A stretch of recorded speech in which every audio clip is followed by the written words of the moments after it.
Halo, perkenalkan saya Carolina.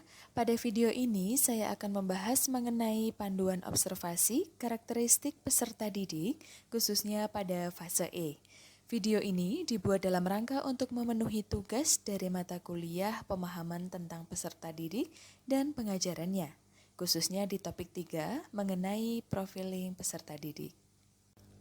Sebelumnya, perkenalkan nama saya Carolina. Saya adalah mahasiswa PPG Prajabatan Pendidikan Bahasa Inggris Universitas 11 Maret tahun 2022.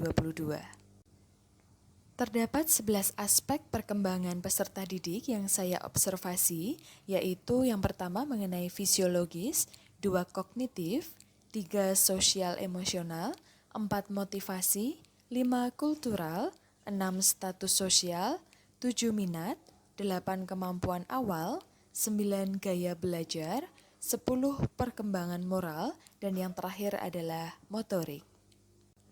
Aspek fisiologis berhubungan dengan perubahan fisik pada peserta didik.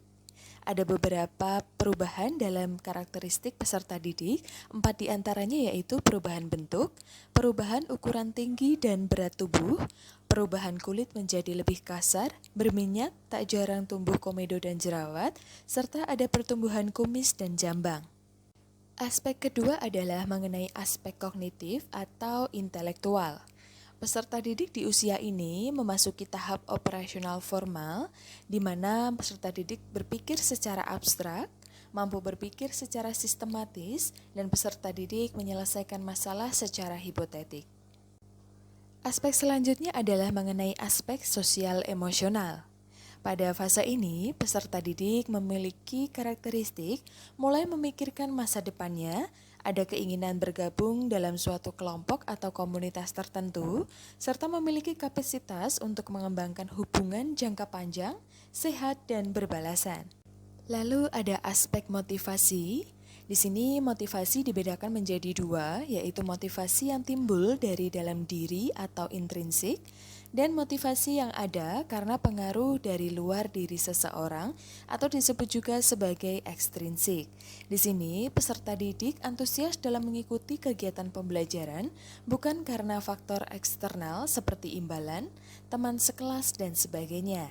Di sini peserta didik juga memiliki daya saing dengan teman sebayanya. Lalu ada aspek kultural di mana karakteristik peserta didik yaitu mereka memahami berbagai kesenian yang ada, baik di dalam lingkungan tempat tinggalnya maupun dalam masyarakat luas. Di sini peserta didik memiliki kebiasaan rutin dalam kehidupan sehari-hari dan mereka menyadari akan hal tersebut. Di sini peserta didik juga menyadari diri sebagai manusia yang menganut suatu kepercayaan dan memiliki rasa tanggung jawab dalam melaksanakan kewajiban beragamanya. Untuk selanjutnya adalah mengenai aspek status sosial, di mana peserta didik berada dalam lingkungan keluarga yang mendukungnya secara fisik maupun psikologis. Peserta didik memahami diri juga sebagai makhluk sosial yang hidup berdampingan dengan masyarakat luas. Lalu ada aspek minat. Peserta didik memiliki minat pada bidang tertentu dalam hidupnya. Terdapat upaya untuk semakin mahir dalam menekuni bidang yang menjadi kegemarannya. Untuk selanjutnya adalah mengenai aspek kemampuan awal. Rata-rata, peserta didik di fase ini telah memiliki pengetahuan dan pengalaman yang dibawanya sebagai modal awal untuk mengikuti pembelajaran. Misalnya, dalam hal belajar bahasa Inggris, semua peserta didik sudah mulai belajar sejak masih duduk di bangku TK atau PAUD. Maka, bahasa Inggris bukan merupakan hal baru lagi. Maka tentunya ini menunjang pemahaman mereka tentang bahasa Inggris untuk kedepannya. Lalu mengenai aspek gaya belajar, peserta didik menyadari diri sebagai seorang individu yang memiliki ketertarikan pada suatu media dalam pembelajaran. Di sini mereka juga mampu menerapkan dan menggali pengetahuannya terkait media pembelajaran yang ia senangi. Lalu ada aspek perkembangan moral. Di sini peserta didik memahami norma yang berlaku di masyarakat dan tentu ada sanksi sosial yang mengikatnya. Peserta didik menghindari perbuatan yang melanggar norma yang berlaku di masyarakat. Peserta didik memiliki rasa empati yang kemudian ditunjukkan dalam sikap dan perilakunya terhadap orang lain, serta peserta didik mampu menunjukkan perilaku berdasarkan nilai baik atau buruk yang diyakininya. Yang terakhir adalah mengenai aspek motorik. Pada fase ini, peserta didik mampu mengorganisir gerakan tubuhnya dengan baik.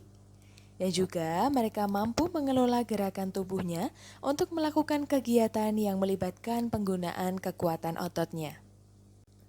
Baik, demikian penjelasan saya mengenai 11 aspek perkembangan peserta didik beserta ciri-cirinya.